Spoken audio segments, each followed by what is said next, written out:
So, Parag, it's great to talk to you again. I think just your area of expertise and kind of what you focus on is probably so in demand and so relevant right now. But can you just start with what is your background? What do you focus on academically? Oh, that's I've covered a lot of ground, as you know, Brendan. But great to see you again.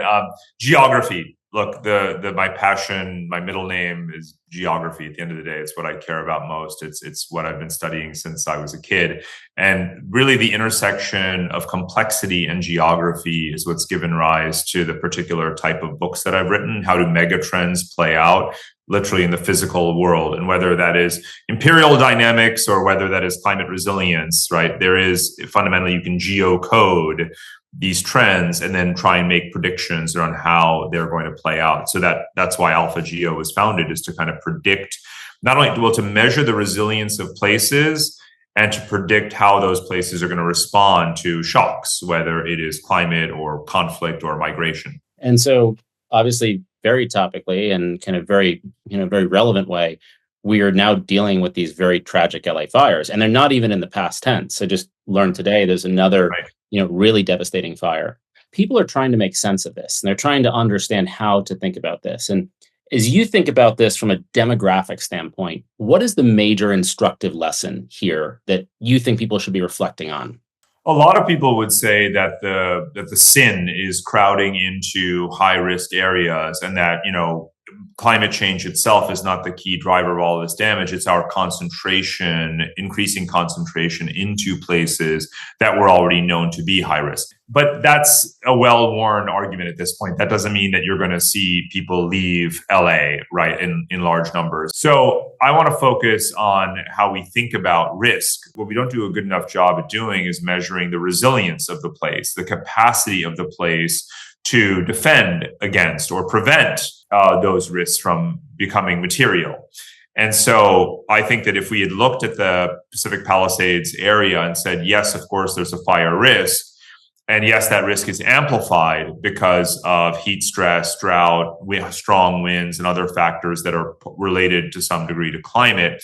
What is the resilience capacity, right? What is the fire monitoring, fire detection, fire prevention infrastructure available in that place? Because we know there's a risk. Everyone knows there's a risk, and yet we behave that way anyway. So the rational thing to do if you're going to stay there is to invest in adaptation. And we have not made those adaptation investments.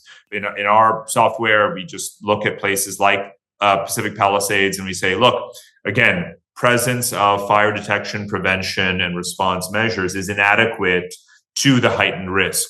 Do something, make those investments. And of course, history and the contemporary world is replete with examples of us not listening to those with their ear to the ground. Ditto even for Asheville. Now, Asheville is more of an outlier just for 2 seconds on the floods. But again, the modeling that is available that we use on the potential for inland flooding, as well as the low adaptation score of that area to inland flooding, especially exacerbated by the fact that you had already had hot, heavy rain, so the soil was quite saturated, really made things worse. And that's, again, something that we saw it coming, because we're trying to measure a place's adaptation capacity and resilience, not just the risk. So we need to do that at a national scale. And that's going to guide demographics in the future, or should guide demographics in the future. Using the data that you have and the risk profiling that you have, how preventable is this, in fact, with a better government response and resiliency measures? When you say how preventable, it's almost as if, well, if we had just followed a checklist, policy design, then everything would be okay, as if we live in a mechanical universe, and we don't. But I do think that it wouldn't hurt to have actually implemented the obvious measures that are recommended, whether by policymakers or by people who have their boots on the ground in the field. And so I think it's a combination of both, really. And if we were to take those warnings seriously, and that's how you turn these vague concepts like resilience into actual strategies. And I think we're learning much sooner than we would have liked that when it comes to climate, you needed to have done a lot of those things yesterday already. And for a place like Southern California, where this is not going to change anytime soon, if anything, it's probably just going to get worse, and it's going to be more imminent, and it's going to become more of a problem. What does Southern California look like from a risk profile with respect to forest fires and wildfires in the next 10 years? Mhm. Well, we think very granularly about risk. For example, when you think of the insurance market, if we were to answer your question in that macro geographical way, like all of Southern California, all of California, that leads to a situation where the insurers pull out of the state. And as you know, they should not be pulling out of the state. They should be pulling only out of specific places if they feel that it's financially, unsustainable to remain there. But what we need to do is say, well, here in this place, what is the composition of the risk? Fire risk is not everywhere. Fire risk is not even in Beverly Hills, as you well know. So now we do have to focus on the engineering, right? Everything we bolt on. And yet the circularity of people that we continue to enable while engineering safety mechanisms, and whether that is the movement of resources, particularly water, obviously, and so forth. And those are the kinds of design elements that need to be thought through and implemented a lot more quickly. What I worry about, and you mentioned all the different systems, is of course the political system and the fiscal system. The question is, will politics allow that to be translated into reality? And to what extent does the fact that, we now have a significant part of this major American city that has never really had an opportunity to like build itself de novo, it's now kind of a blank slate. This tragedy has created a unique opportunity to kind of reimagine at least certain parts of Los Angeles.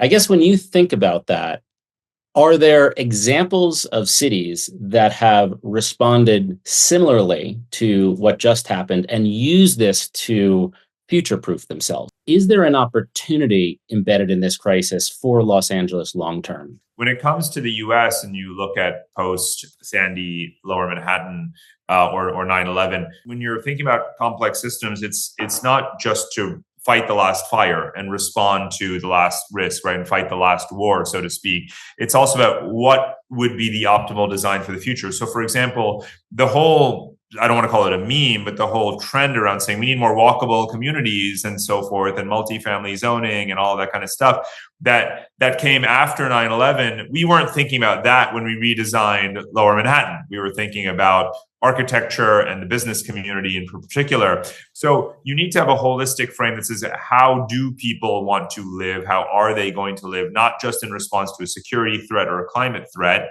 right? But proactively. And so today, when I look at America as a whole, I say, well, we are an aging society. You do have more remote work and just in general, services sector. You have more of a desire for there to be multi-generational living in walkable communities. You have lots of people who don't drive, and you have new technologies coming.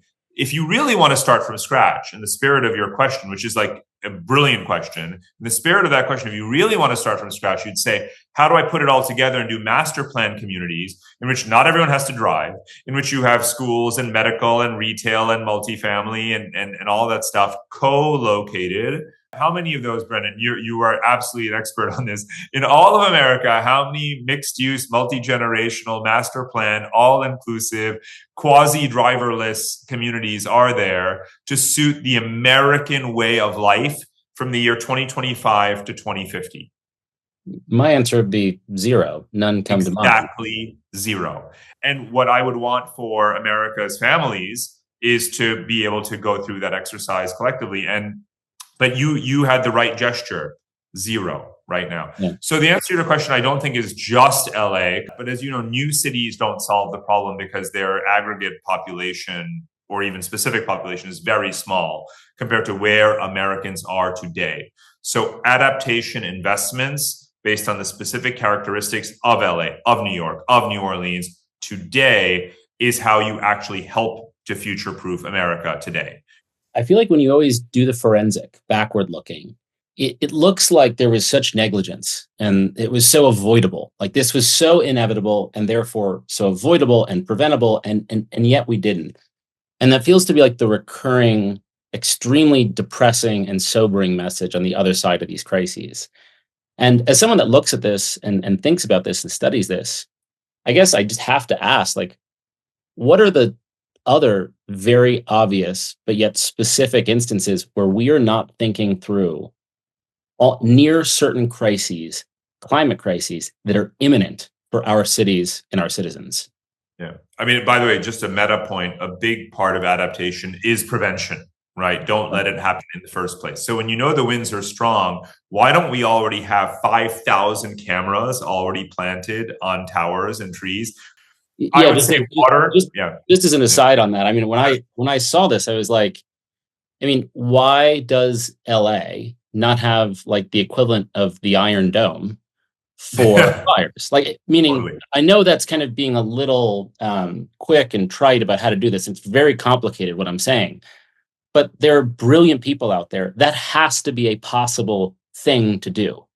But what if, Brendan, what if it's not that complicated? What if, even though you are right to say this is a systemic response that's needed, but the word systemic response, your words I love in academia, but what if what it really comes down to is the micro level, not the macro level thinking that you were spot on about, but the micro level interventions that would again be preventative and enable that systemic resilience. So again, the fire monitoring thing, these are cheap tools, right? And these sensors and so forth. So what if it really isn't, and actually just do those really, really practical things? And so you asked, well, what is the big red flag out there? Well, it's water. You know, water risk across America is very acute, and that can be drought risk in places that are, we're already running low on water. So we're spending hundreds of billions of dollars on new AI infrastructure and data centers all over America.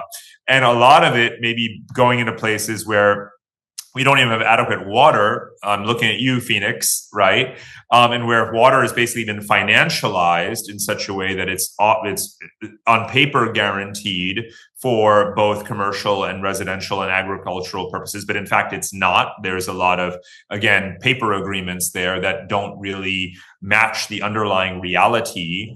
And so just around water, just because obviously you've thought a lot about this, if you think of like water as kind of like the starting choke point of all these issues, can you just help people understand like what are the non-obvious or non-intuitive ways that water is way more important than we realize?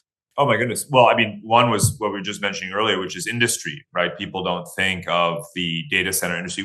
Because all the talk is about electricity consumption, right? Now, of course, again, the solution to complex problems is always just yet more technology stacked on top. So it's like, well, now we need to build more data centers that don't require water in their cooling. And that's okay. That breeds innovation to some degree, but you don't want to keep doing that in such a way that you're creating a system that's even more complex than what it was before, right? But again, the volume of consumption across those sectors of activity differs by geography, right? So there isn't just like one universal answer, right? It always comes down to what you do where will in one place is going to be different from what you do in another place. And that's why it isn't going to necessarily be a top-down solution. It's a community level, bottom-up, city by city. Again, the solution for LA is different for New Orleans, is different from Asheville, and on, right? And I guess that's a source of confidence or optimism, which is like we're not geographically predestined to these crises. There are places that are managing this well. And I guess last question for you is, where in the world, or which cities in particular, do you see as just beacons of who are thinking through these questions that you're thinking about, and thinking about their existential risk and taking the appropriate action? Like, who's actually walking the walk around this? That's a great question with a couple of caveats. One is that it's sometimes a wealth thing, right? Countries or cities that are very wealthy are going to be better, prepared. The other caveat is that it depends on which risk. So you could say, well, look at how cities in the coastal Netherlands have been preparing for coastal inundation for 400 years and therefore pioneered the entire industry around dikes and levees and so forth. Another example is Singapore, where I live, where I am right now. Again, very wealthy city, raising the coastal roads, linked to all the reservoirs, underground water, sort of storage facilities. This is secular stuff. This is knowable. This is doable. It's super interesting. Well, Parag, it's always great to talk to you, and really appreciate your insights around this. Thank you.